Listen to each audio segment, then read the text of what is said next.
ecológica para os espaços que a gente habita, né? Porque ele, além de ser um ótimo isolante térmico, porque não permite o calor entrar tão fácil nele, sair tão fácil da casa, né? No caso, quando você precisa preservar essas áreas de calor, um telhado verde é ótimo. Para lugares muito quentes ou muito frios, ele funciona muito bem. Eu falo isso com total experiência própria, né? De ter morado muito tempo embaixo de telhado verde. Uma das coisas que eu não gostei muito, que eu não agrado demais, é o peso que ele pode ter, né, com relação à estrutura e o fato de usar muita terra lá em cima no telhado, né? O que acontece? A terra ela pode vir, né, se o telhado tiver uma inclinação maior de 7%, ela sempre tende a erosionar nas partes da cumieira, coisa a qual você sempre vai ter que fazer algum tipo é, de algum tipo de contenção, né? Nesse caso nós usamos as tábuas ou madeiras, né, na posição horizontal, né, e perpendicular, né, ao telhado, ou seja, como se fosse uma barreira para evitar que a terra desça. Mas eu vou deixar a descrição de como nós fazemos isso sem terra, tá? Mas daqui é o próximo capítulo. Então, o peso do telhado verde ele pode variar de 70, 170, 200 quilos, né? Dependendo do tipo de telhado que você tenha, né? Tem telhados intensivos, né? E tem os telhados extensivos, né? E esse daí depende bastante, assim, com relação ao que você quer fazer lá em cima. Ou seja, você quer plantar árvores ou que você quer plantar grama. Então, uma das soluções que a gente teve, né, que a gente aprendeu, que eu aprendi no México, foi fazer telhados verdes sem terra e sim com palha. Uma questão importante, né, que é o capítulo de hoje, é a questão do plástico. Que tipo de plástico a gente usa? Olha, eu tenho a seguinte lógica, tá?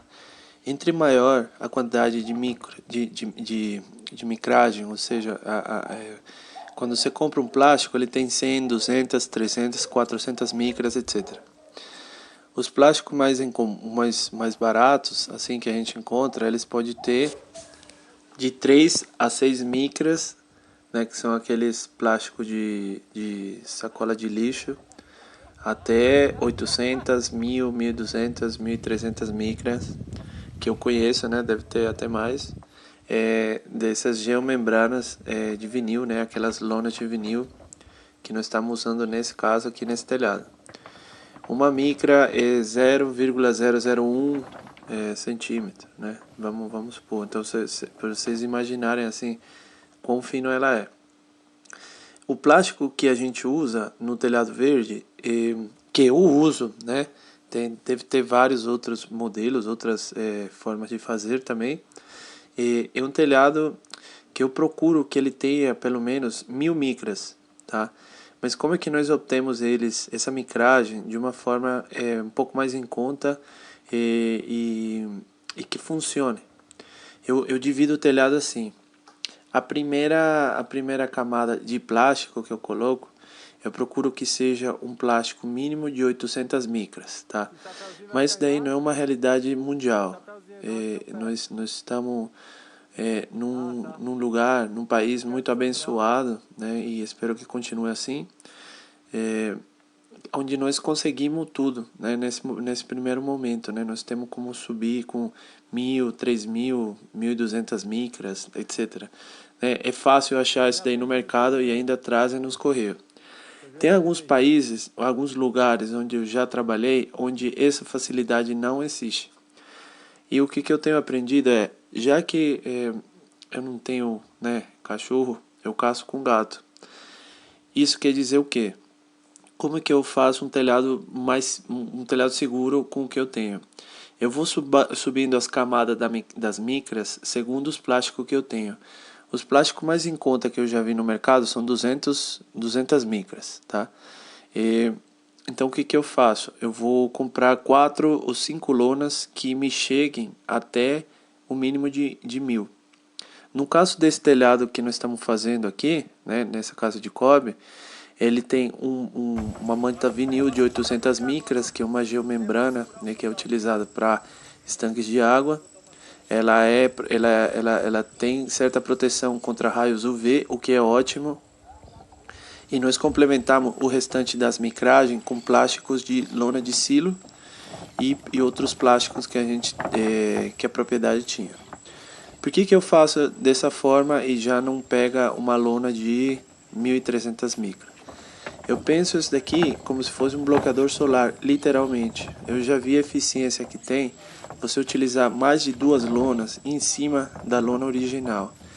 Ela faz com que você tenha uma duração, assim, eu acredito que ela dure ainda por 2 ou 3 vezes mais. Por quê? É como quando você vai para a praia, por exemplo, e você bota uma camisa ou bota um bloqueador solar, né? A finura, né, desse bloqueador solar faz com que você não se queime, né? Entre maior a porcentagem que ele tem, menor vai ser a sua queimadura, né? A mesma coisa funciona com uma camisa. Se você usa uma camisa, você pode perceber que depois de você ter ido à praia, você quando tira a camisa fica o formato. E a mesma coisa com o plástico. Eu já retirei camadas de plástico antiga para ver como é que estava os plásticos de embaixo, e eles se mantêm basicamente a mesma coisa, né? É o mesmo formato, a cor inclusive fica você vê que não tem um desgaste, né? Se isso daí você aderir outras coisas, como na parte de cima mais papelão, né, tapetes, né, e outros, né, mate de yoga, essas coisas que vão servir de proteção contra a raiz e também evitar que o plástico tenha contato direto com o sol, isso é ótimo. Então, a forma como eu faço isso é nessa lógica. Os telhados verdes às vezes são as únicas soluções que eu já vi em certos lugares. Por quê? Porque subir telha é complicado, subir lâminas, sei lá, dessas telhas ecológicas também é difícil, porque não tem carro, não tem como subir caminhão, ou é uma logística muito travada, é complicado. Às vezes esse tipo de telhado é o telhado mais em conta, porque a lona é leve, né? O papelão dá para pegar, né, em rolo, né? Você consegue comprar um rolo de papelão e subir. Um rolo de papelão de 50 metros vai pesar em torno de 12 quilos.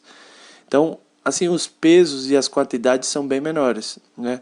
Então, o telhado verde é sim uma opção para alguns lugares. Eu faço esse tipo de telhado não só pela questão paisagística ou beleza estética, mas sim pela funcionalidade que ela possa ter em um projeto segundo a sua localidade, né? Há desvantagens que eu vejo assim com relação a lona, né, é que, tipo assim, você tem que ter um cuidado muito grande assim na hora de você estar caminhando, né, no espaço onde você vai estar, né, você tem que caminhar com muito cuidado, né, para não rasgar. Se você for caminhar no telhado verde, eu sempre peço para fazer caminharias e lugares específicos onde vocês sempre vão estar caminhando, não caminhar em qualquer lugar do telhado, porque ele pode vir rasgar e fazer algum estrago, né? Então é isso aí, galera. Hoje eu queria passar essa questão da lona, né, que é muito importante, né? Vocês sempre focarem, visarem pelo menos 1.000 micras nessa quantidade de lonas para vocês terem um telhado que vai durar um pouco mais tempo. O custo do telhado verde ele varia bastante, assim, ele pode ser de R$ 70 a R$ 220, sei lá, R$ 300. Um metro quadrado ele instalado lá em cima.